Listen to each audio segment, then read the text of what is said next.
Coach, what's going on? Hey, thanks for listening. You're checking out the 25th episode of the Coach's Locker podcast with Chris Fore. And again, I do thank you very much for tuning in, for listening. I know I've received a lot of feedback in the last month specifically on these podcasts in the world of job interview, job resume, the job search process, which is kind of my niche anyhow. So I'm excited to bring you one again today. This is from a piece I've written before. You may have seen it, but we're going to talk through it today. 36 critical questions, 36 questions to prepare football coaches for the job of their dreams. I'm going to have a link to this in the show notes. Okay, so you don't have to frantically write every single one down. Go to the show notes, find the link to this. My friend Mike Podoli, the associate publisher for the American Football Coaches Association magazine, he thought a lot about an article he saw on my website, coachfore.org, where I've written, 400 articles. He saw it there and contacted me and said, hey, man, I'd love to use this for a piece. And so this was in their magazine, I think December or January of like 16 or 17. I can't remember. It's been a few years. So you may have seen this piece, but I just wanted to talk through it. So welcome to another episode of Coach's Locker Podcast with Chris Fore. You are listening to the Coach's Locker Podcast with Chris Fore, a place for all coaches to call home. The Coach's Locker Podcast is a part of the Football Coaching Podcast Network. Please visit footballcoachingpodcast.com to hear and see our entire lineup of top football coaches coming to you every single podcast with valuable information to help you and your program. The Coach's Locker Podcast with Chris Fore exists to help prepare coaches to be hired for the job of their dreams and to provide coaches with dynamite resources to become even more successful in their field. You can reach me on Twitter at Coach Fore. That's at COACHFORE. And my podcast home is at 8laces.org/podcast. That's 8laces, EIGHTLACES.org/podcast. Welcome to the Coach's Locker Podcast with Chris Fore. Now, let's get after it.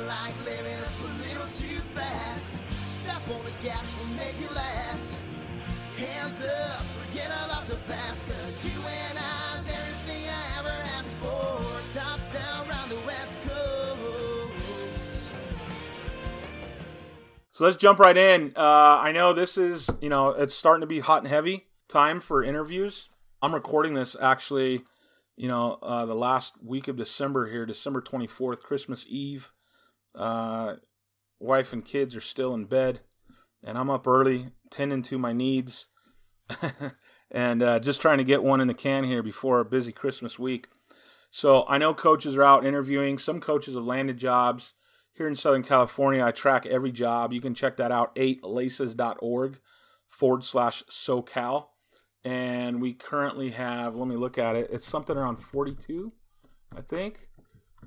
It's been interesting because this is the fourth year I've done it. And now we have some metrics behind it because the last two seasons, I kept track of dates and the openings we had on each date. I didn't do that my first year.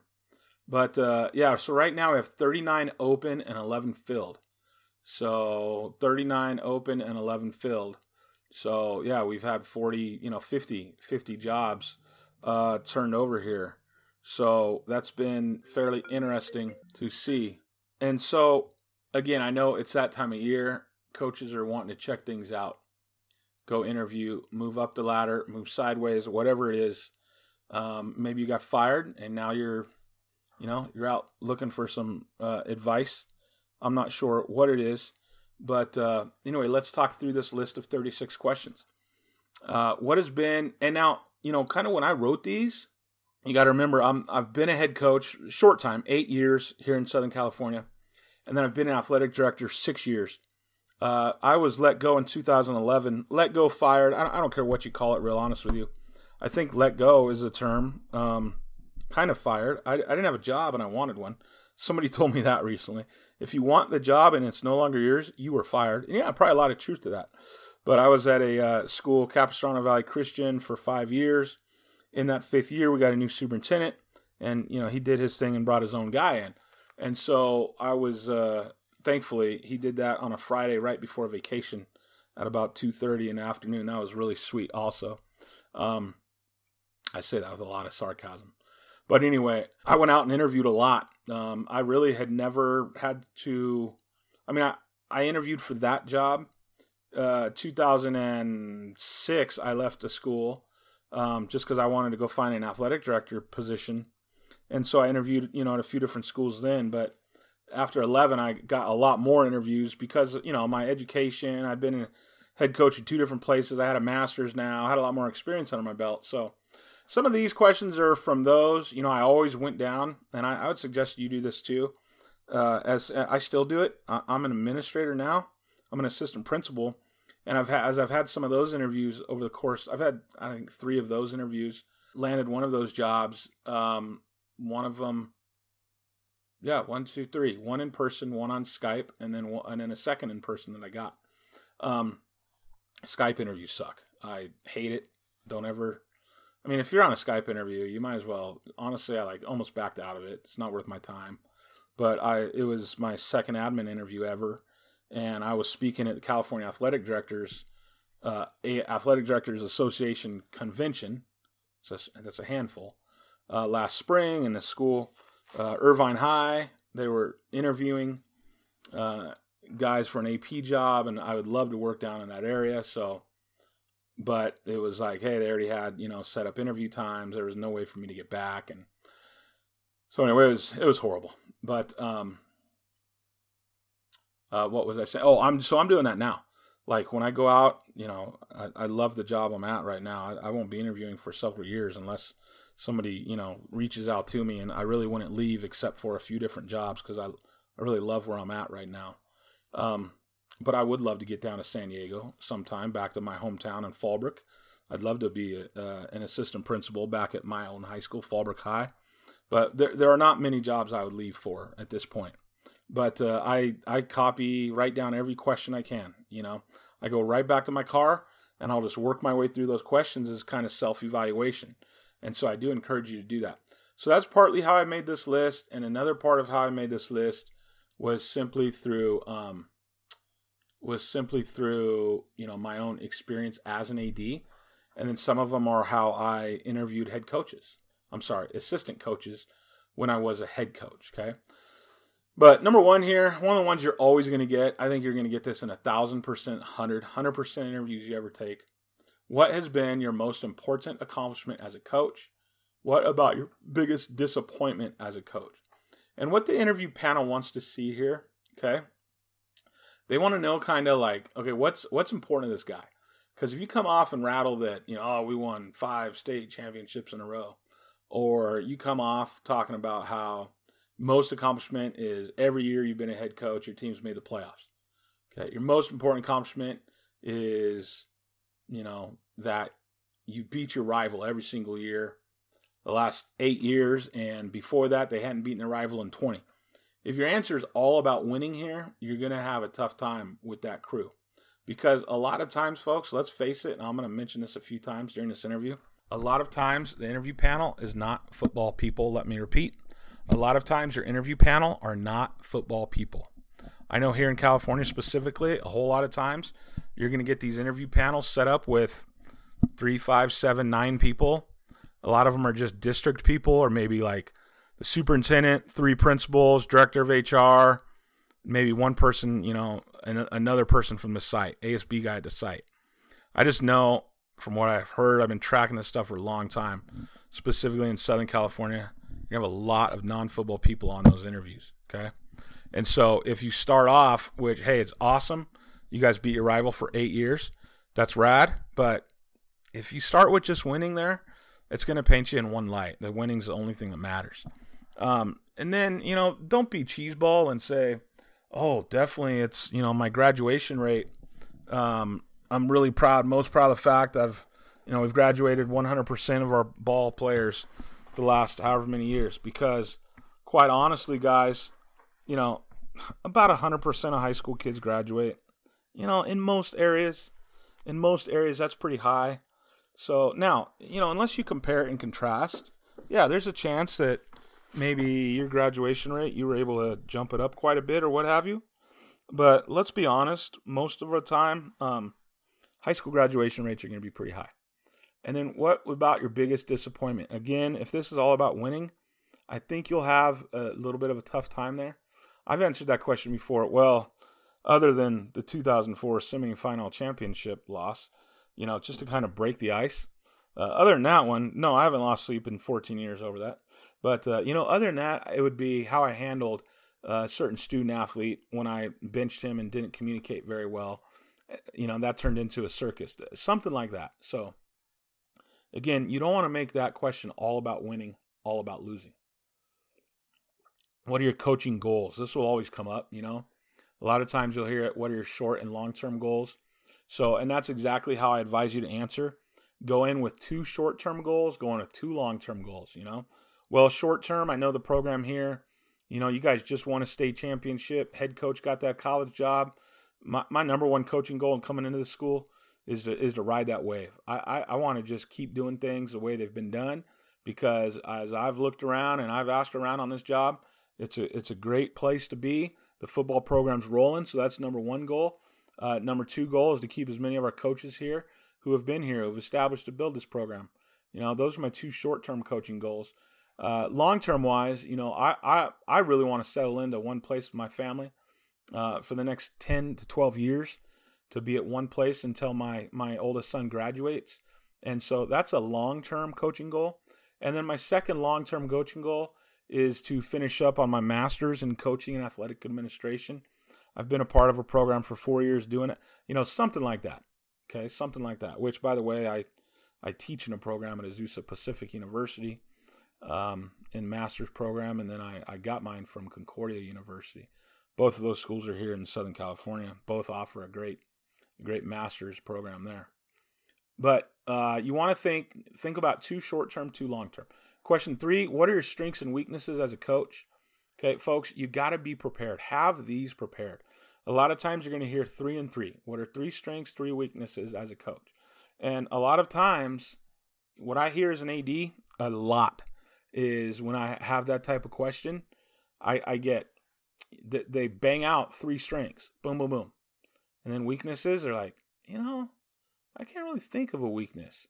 And to me, that's always a red flag, okay? In fact, I always have a red pen when I interview people. I'll have like a red pen and a black pen, and I'll just put a little red dot there. They have no idea why I'm doing that usually, but that's a red flag to me. And then I'll draw it into a flag when they're leaving. Because I want to know, I want to get some, an idea here of who does this guy know himself? Okay, and does his weaknesses, do those match what the people are going to tell me that I'm reaching out to as references? Number 4, list your protocols for distributing and collecting football uniforms and equipment. I asked this of a head coach candidate not too long ago. Okay, protocols for collecting and distributing uniforms and equipment. It was a mess. It was an absolute mess. His answer was awful, because he said he didn't understand the question. I said, when it comes time to pass out your uniforms, how do you do that? Well, you stand in a circle and pass them out. No, man, it showed what I'm looking for, and administrators looking for with that question, is we want to know that you are organized. You have a system in place, okay? And you'd be surprised how many coaches really mess this one up. Because one of the things I do with my consulting business is a mock interview. We'll go through and ask you 24 questions. We record that whole mock interview, and then I write notes about your answers, and I send those answers and the recording back to you. That helps guys out. But this kind of serves as a mock interview for you too. The mock interview is kind of pricey because it takes a lot of my time. But 8laces.org, if you're interested in that. A lot of the questions do come right from these 36, so I'm not going to, spin your wheels or nothing on that. I'm being honest. But a lot of guys miss that, and we talk through that. You want to have a plan in place that shows you are an organized person, you're a responsible person. You understand that this money for all these helmets and stuff probably came from the school, okay? 5, how do you go about conducting your first parent meeting, and what are some important agenda items to go over? Tremendous question. Again, I want to know, does this guy have the capacity? Does he have the capacity to be a head football coach? Or is he just, just a coach? Is he just a football coach? Because there's a huge difference. So the way he answers this question is going to tell me a whole lot about how this coach is going to work out with parents. And then I say, what are some of the important agenda items? So I would encourage you to think of 2 or 3, 4 important agenda items. Have those down as you study through this podcast, as you take some notes. What are some that you would go over? And don't text me, email me, DM me. How do I answer that question? Folks, that's all going to depend on the program you're heading into. And if you've read through my stuff or listened to my stuff about interviews, you want to shock the interview panel. Okay, so you want to know more about that job than the people there do. So there's no cookie cutter answer for that parent meeting. Okay, it's going to be based on the program you're taking over and what those parents need to hear. Because what the parents need to hear at Bakersfield High is 1,000% difference than what the parents need to hear at Dana Hills High. Just picking off 2 in SoCal here. 6, what steps are you going to take to get the whole outside community interested in the football program here? Okay. This is telling me a little bit about your marketing experience. Again, are you just a coach or are you a head coach? So, are you looking for ways to expand your program outside the walls of the school? What are ways you're going to get the Rotary, Kiwanis Club? What are ways you're going to get your feeder school mixed in here with your program? Okay, that's what I'm looking for. So again, have some ways written down, 3 things I'm going to do. Boom, boom, boom. I'm going to start a reading program at the elementary school. I'm going to start a Serve Seniors Night, where we go out to 3 different senior community centers you guys have here on one night a month, and we're going to do this, or whatever it is. Number 7, what's your philosophy on strength and conditioning? Again, you better have a sound philosophy. That panel interviewing you never know what that panel's made up of, right? You don't know if that's a panel that knows their stuff. Maybe there's one guy on there who's an assistant principal but a former strength conditioning guru. You might not know, so you better have that dial in. What's your philosophy on strength and conditioning? 8, what do you know about our program? And this is where I wrote a whole chapter in my book, An Insider's Guide to Scoring Your Next Coaching Job. If you have not purchased that yet, folks, get it. It's $19. It's not going to change my life. It's not going to make me rich or my kids rich. It might get you a job, though. $19. Comes in a PDF right to you. I think you can order it on Amazon, too, but the PDF gets it right into your email box. And that's one whole chapter I have. I think it's 14 chapters. One of the chapters I have is how to shock the interview panel, okay? And you want to do your due diligence. There's a lot of ways to shock the interview panel. So you better get to know their program. 9, describe your coaching philosophy as it pertains specifically to special teams, offense, and defense. Folks, you want to be able to keep this type of question. You want to write this stuff down so that you don't go in there stumbling all over the freaking place. Because this football technical stuff, especially in that first interview, where, again, you might have, a principal who knows nothing about football, an assistant principal who's the ASB guy. They have the athletic trainer in there, one parent from the booster club, and then director of HR, just to make sure the whole thing flows well.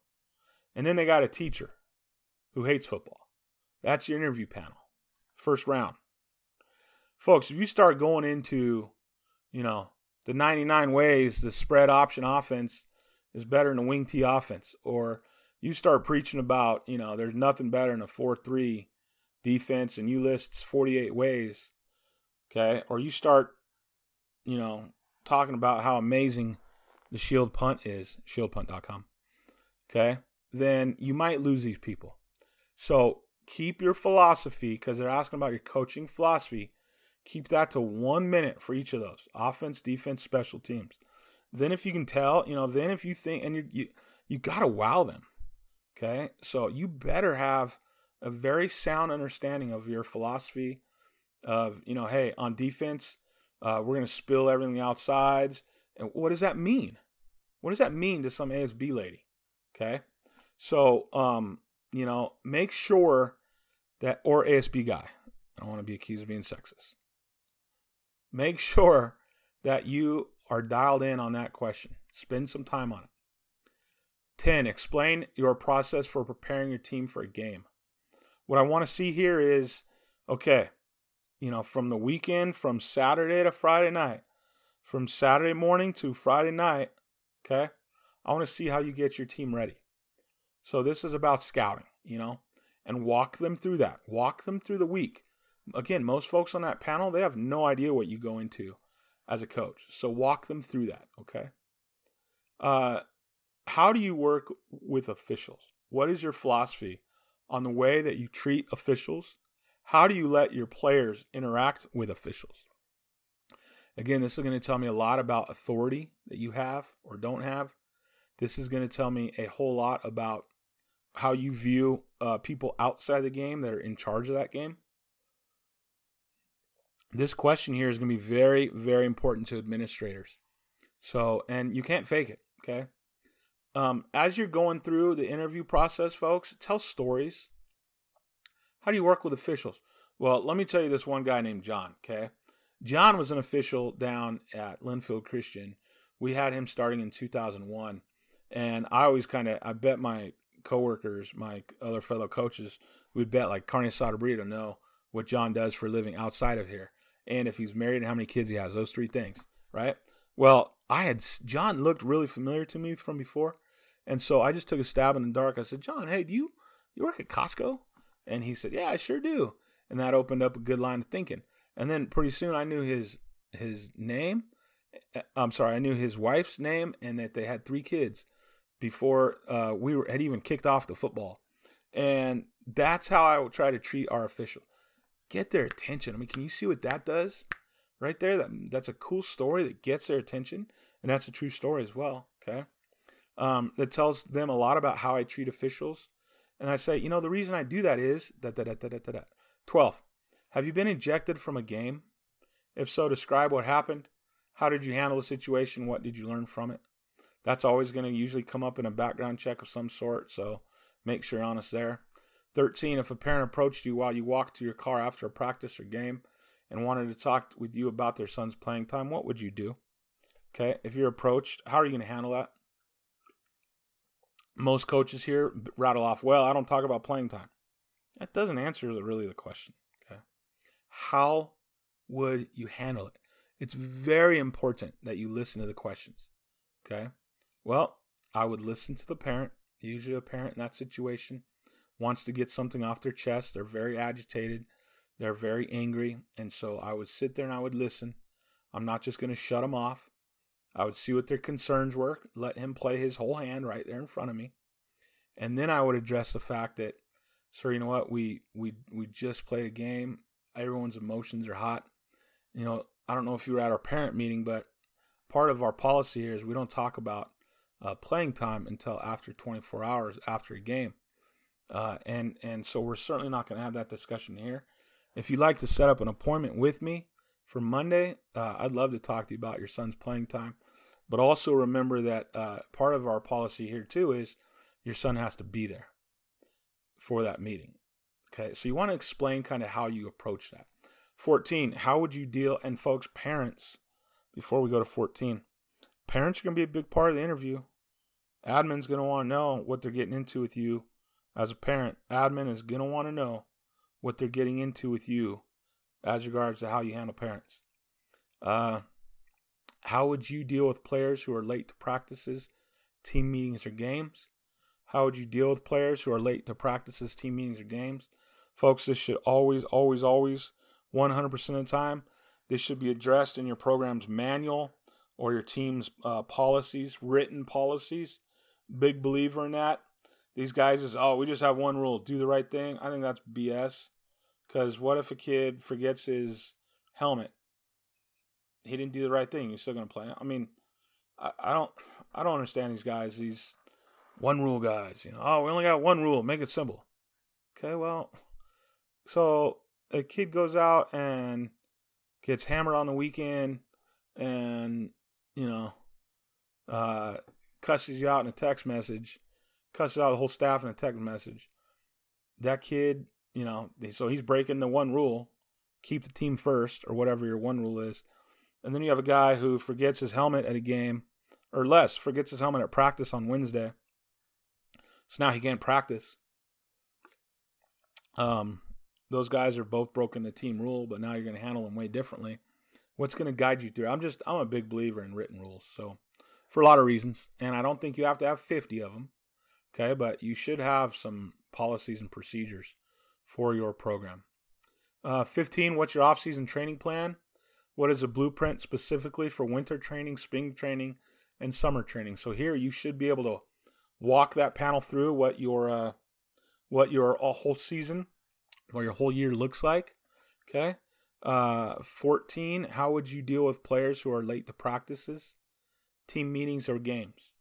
Again, we only have one rule, do the right thing. Oh, he's late to a game. He didn't do the right thing. What are you going to do with him? He's 35 minutes late to practice because he's talking to his girlfriend in the parking lot.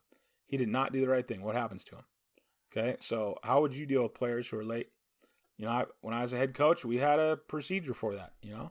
If you're late, every 1 minute you're late, you're going to run a crossfield after practice. If you're more than 10 minutes late, you're going to do a line special after practice. Same things for meetings. Okay, if you show up late to a game, you're not going to play in that game unless there's a very good reason. Every kid has a cell phone on his lap, and every kid has no reason not to call me. Never had a kid late to a game ever. We did have one kid late to a game once, an exchange student, out of his control. He didn't start anyway, so it really didn't matter, to be honest with you. But I think I'm just a big believer in it, having all that in writing. 15, what's your off-season training plan? Sorry, move down here. 16. 16. How do you envision your relationship with the youth football program here in town? In some towns, this is a really big deal, okay? And in some towns, quite honestly, it's just not, right? There's not really a youth football tie-in, or there's not anything that really matters in your town. And so it's important that you know about the youth football issues in that town specifically, and what the last head coach did good and bad with that. So I would definitely, if you get an interview, I'd definitely reach out to that youth program, try to talk to them off the record. 17, how do you plan on working with the coaches of other sports within our athletic program, as we all seem to share many of the same kids? Again, if you're going to school that encourages multiple sport athletes, you darn well better know that going in. Okay, you darn well better know that going into that meeting. If they don't share athletes at all, you better know that too. But you always want to look like you share athletes. Okay. Now, if you don't, if that's not what you really believe, then do not say that. Okay, because then, metal's gonna hit the fit's gonna hit the shan, right? The pavement's gonna go to the metal, whatever that saying is. I don't know. At some point, it's gonna be tested, and then it's like, wait, we interviewed this guy. He said this. So you better know what your philosophy is of multi-sport athletes and working with other coaches. And again, I encourage you to, jot down the note of some kid you had an issue with in the past and how you worked that out with the coach. Okay, shoot, the junior college I coached at last year, former football player of mine was playing soccer. He had kind of given up playing football, and he was very good kicker, better than a kicker we had on kickoffs. So I called him up, and I created all kinds of, I asked our head coach, I was like, hey, what's going on? Are you, is it okay if I call him, or should I ask the soccer coach first? College level, does this need to be head coach to head coach? And it's like, no, just call the kid. So, I called the kid, and obviously that really pissed off the soccer coach, who then went to the AD, who then came down on me. And, I don't want to throw my coach under the bus, so I said, oh, no, I never asked the head coach. The kid's a former player of mine, blah, blah, blah. I took one for the team there. But anyhow, you want to make sure you have a good feel for all that. We encourage student athletes to lead balanced academic life and participate in other curricular activities, such as music and the arts. Let's say we have a music program scheduled on the same night as a late practice. How are you going to handle that situation? Again, folks, it's really, really important that you have a very good handle on how things like this are handled in your in this interview. Okay, in this interview. So it's so important that you know what, for instance, there's a school, I don't know if they're still like this, a school I interviewed at in 2010 called Sage Hill Academy down in Newport Beach. I think they're 8-man football now. They kind of fell off the face of the 11-man earth. My friend J.R. Tolver did a really good job there with those guys for 3 or 4 years and then left. And I went in there, and then another guy came in, can't remember his name, but I followed that guy for an interview. So I was down to 2 or 3 of us. No, JR is the one who got that at the time. That's right. JR beat me out. JR is a former NFL guy, San Diego State legend. He's not in the coaching world anymore, but it was down to JR, myself, and a very fine coach, Joe Meyer, who's now the head coach at Rancho Buena Vista. Boy, you talk about 3 good candidates, if I do say so myself. But it was down to us 3 guys, and we all had, a final interview. And it's funny comparing notes with those guys later on, like years down the road. One of the things about that school is you can never do, and I don't know, maybe JR got to change this a little bit. I don't think he did, though. But you're never able to do football for more than 2 hours a day. Okay? That includes like lifting, film, field, nothing more than 2 hours a day, except for traveling, obviously. Well, that's really hard to do, I told him, hey, here's what my Monday looks like. We're doing 45 minutes in weight room. We're doing 45 minutes in film. We're doing 45 minutes on the field, to an hour. Nope, not allowed to happen. And you're not allowed to have practice after this certain time either, because then band and arts get all the kids who want to go do that stuff. So they had a real culture, and you're not going to screw with that culture. So you better know going in, because one simple question like that you jack up, that could end the interview right there.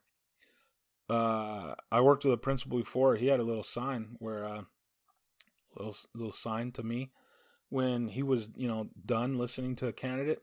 Even if we weren't done with the interview, this guy he would kick me under the table, in this thing now, basically is what he was saying. And I would, find a way to end it up, and usually I never knew, but, kind of funny. All right. 19, a player misses several practices for a family vacation. How would you deal with this? Again, this goes back to your policies and procedures. Okay, I hope you have those all written down. And as a family vacation, first of all, in that question, I suggest you get a little more clarification. Here's what it says. A player misses several practices for a family vacation. How do you deal with this? Well, first thing I would ask is, when did this happen? Is this in the middle of the season? Is this in the summer? Is this in what we call dead period here in California, where all you can do is lift and run? Is this during spring ball? So get some more clarification, because I'm sure you as a head coach, you're going to change your disposition on what happens there, depending on what part of the year that happened. Number 20, tell me about your favorite coach. So that's kind of a wide open-ended question. And what I'm looking for there is just to know, like, what type of guy if you go out and answer that, my favorite coach is Vince Lombardi, that old school way. That's what I believe, the old practicing in the cold, uphill both ways, snow falling. We're going to do 1,000 up downs today. That's my type of man right there. That's my idol. That might get the interview shut down right away, Be honest. I'm not telling you to lie. Okay. But tell me about your favorite coach. That tells me about, I usually hit that up and I go, can I tell you about 2 favorite coaches? And I'll tell them about my friend Perry, who kind of got me into being a head coach. Perry Crochelle back in 01, he hired me as an assistant. 03, he left and I became the head coach. I followed him. And I learned a ton from Perry. And so I'll explain why, he's my favorite coach. And then also talk about Jimmy Johnson and how, just what he did with the Miami Hurricanes, what he did with the Dallas Cowboys. He's a master motivator and, had success, great amount of success, won both a national championship and a Super Bowl. Not many guys have ever done that. I don't even know how many actually have, but I know not many. So you have to be a stud to do those things. 21, what do you owe a parent who's not happy with you? It's a great question. Do you owe that parent, a phone call, an email? Do you owe that parent a sit-down meeting? So again, this goes to how you're going to deal with parents. And folks, there's not a doubt in my mind, especially now being on the administrative side, okay, where I'm at, I've never, ever been told, I just started there on August 1st. It's, now December, late part of December here, so August, October, November, almost 5 months. I've never been told like, hey, keep parents off our back, or hey, keep parents out of my office by my principal. And no one's ever pulled me aside to tell me that. But my guess is the superintendent does not want to be dealing with a parent who has already dealt with me. My guess is my principal does not want to deal with a parent who has a complaint about me.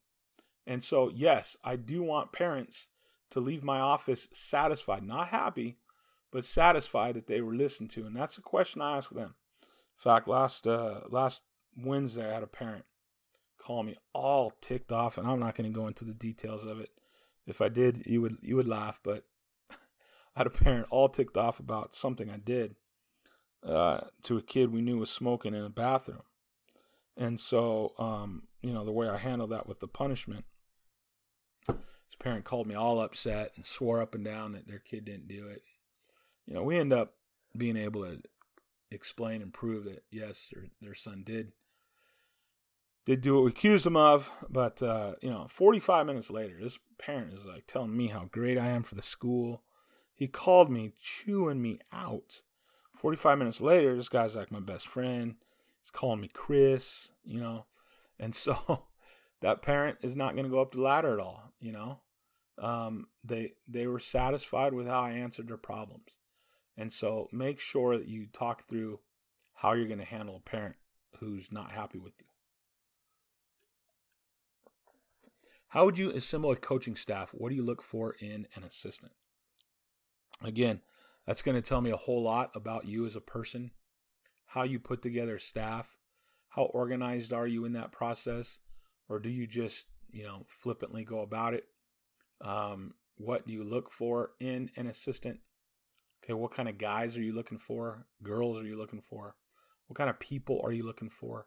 Do you work with the principal and AD on finding guys, or are you just kind of a vagabond who does it? I would definitely hit on here. I would hit on, first I'm going to spend some time with the athletic director and or principal to figure out, what the process is, how many teaching staff, positions, security guards, IAs, that means, instructional assistant, we might be able to hire here because I really want to get coaches who are on campus. And I know that, just from speaking with the principal, he does as well. So that's going to be my first priority is I'm going to ask how we fill out this coaching staff of you guys. I'm going to seek your attention. I'm going to seek your help in that because I'm brand new to the area. That answer will go a long, long ways. Okay. How many hours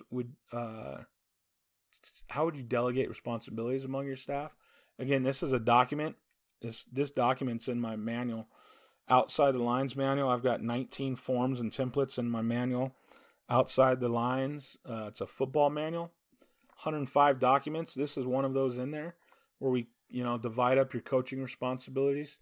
Jeff Steinberg also has a tremendous manual on my website, 8laces.org, EIGHTLACES.org, where he has the same type of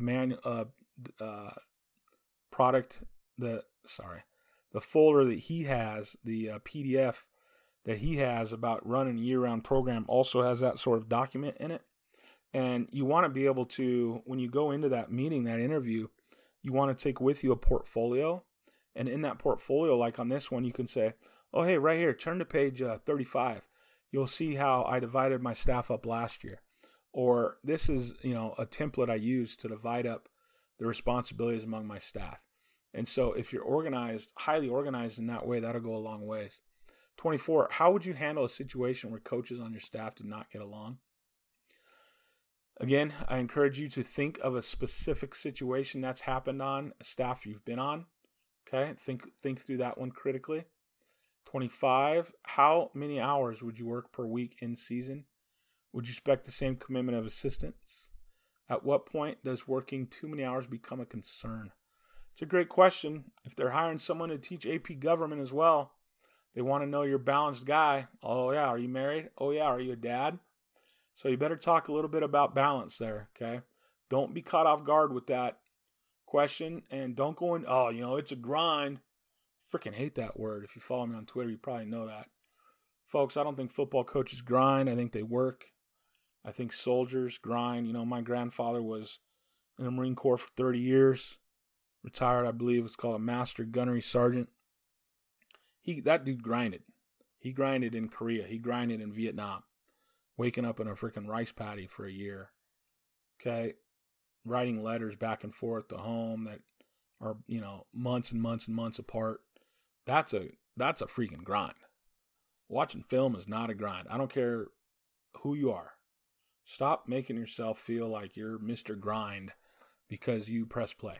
I don't know. I've always been against that. I really have. I just think that, this coaching a sport is amazing. Yes, we have some freaking long days. I could tell you a story about, 2005, summer of 2005. Wife and I were living in Ontario, California. I was working at Linfield Christian in Temecula. So you guys in SoCal, you understand, it's about an hour-long commute with no traffic at all. But you know how that 15 can be. Now, back then, it wasn't as bad as it is now. Okay, but I'd get on, the 60 at Archibald, go the 15 south, all the way down to Temecula. Okay, and then coming home was usually about an hour and a half on a lot of nights. Yeah, so I'd leave at 4:30 in the morning, and I'd go down there and I'd, during summer camp, we'd start at 6:30, 7, and then we'd go 4 to 7 at night. I'm usually not out of there till 8, back home at 9:30, waking up at 4:30. Okay, yeah, that's busy during the summer, during the 2-a-days, summer training camp. Back then you could have 2 practices a day. So that might be as close as I've ever come to as quote unquote grinding. Those are some long freaking days. 2 hours of traffic, maybe sometimes 2.5 hours of traffic in there. I get it. They're long days, but they're not that hard coaching a sport, man. It's so much fun. So I don't know. That's my little side rant today. You're welcome for that. That's free. Yeah, I woke up one morning. I'll never, ever, ever, ever, ever forget. I don't know. It was a 5th or 6th day of training camp. Like I said, you could do 2-a-days back then. So, there were long days. We were on the field for 6 hours a day. 2.5 hour practices, 15-minute early outs, 15-minute extra. So 3 hours a day, 6 hours a day on the field. Those were long days, meetings in between, etc. And I was sitting there, as I said, I'd usually leave about 4:30 or 4:45 in the morning, and it was dark out. It's August. And I'm sitting there one morning, I'm warming up my car, and I fall asleep. Head goes right down on steering wheel, right? And I'm sitting there going like, gosh dang. I wake up, and my car's running, and I'm like, what the heck?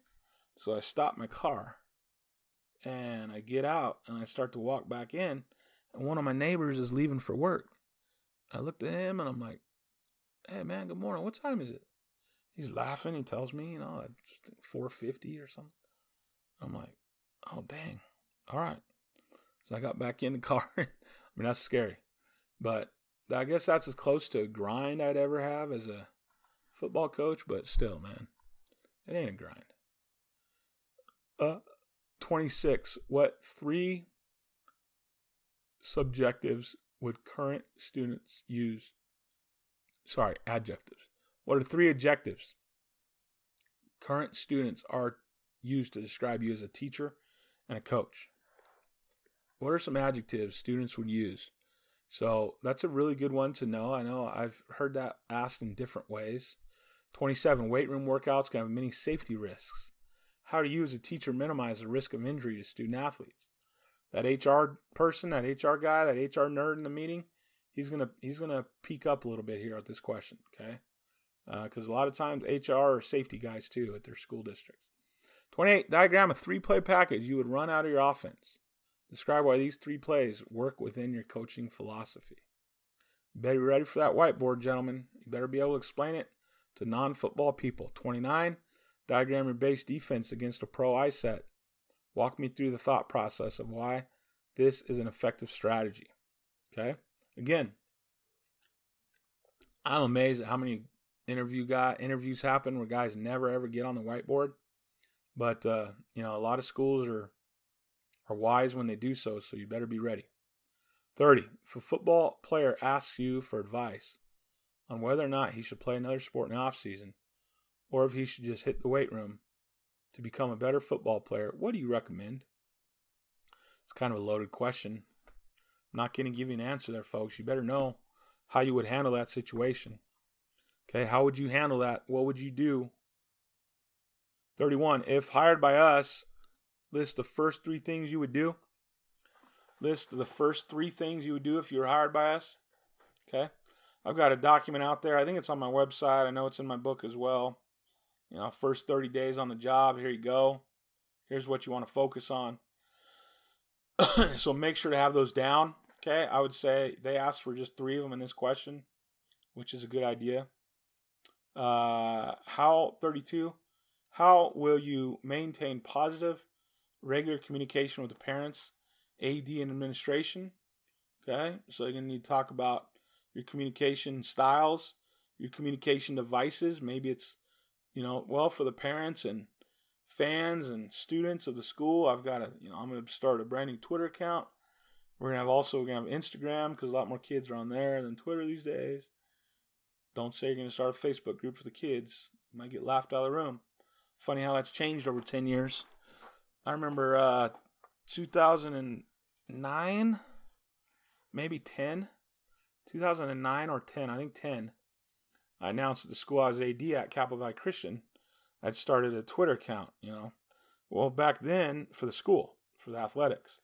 Well, back then, no teenagers, hardly any teenagers had Twitter. But I was way ahead of the curve. I knew kids would love it one day soon.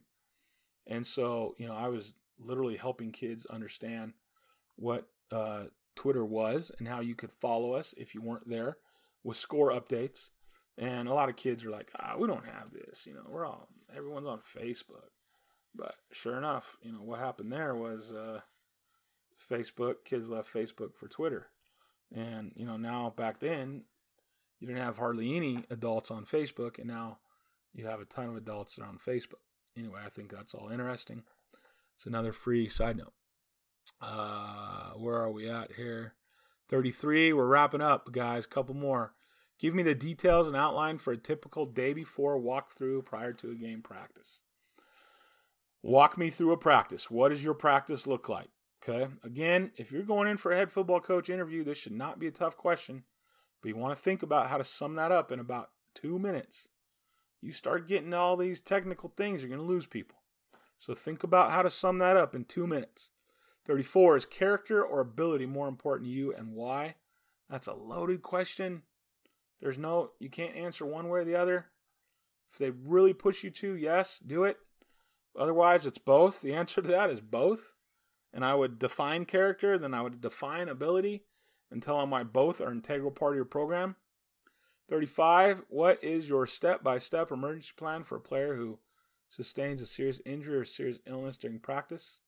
Folks, you better have the procedures of your state. What are the laws of the state here? How can I apply those? And what do I need to do to put those into effect when a kid gets hurt? Again, have an emergency plan, maybe in your book, in your portfolio that you can show to them. I'll be honest with you, I've never put that in. I never had that in until 2010. I've got a risk management plan now that I had to do for my master's, okay? But I never had anything like that, never thought about that before. 36, last one here. How do you define a winning season? Again, this is a kind of a loaded question, I think. This is going to be a question that will tell them some things about you again. What's a winning season? I don't know. Does that mean we were, 10-0, perfect season? Or is a winning season 3-7, but they haven't won 3 games in 15 years, So you're going to have to define winning to them and then talk about how you actually use that with your football team. Folks, that's all I've got. I appreciate if you would check out my show notes for a link to this article on these questions. I told you I'd have one there. So show notes are at 8laces.org, EIGHTLACES.org/podcast, or where you can find my show notes. And you can also find all my shows, my podcasts there. This was number 25. I'm sorry, this was 25. And so we've got 24 of them up there for you. Hope this helped. If you did like it, please hit me up on Apple or wherever you listen to your podcast. iTunes is the main one, though. Give me some stars. Be honest. I'm not asking you to put in 5 or 4, whatever the max is, if you didn't really like it. But we'd love some written feedback there as well. Folks, you take it easy, and Happy New Year to you and yours.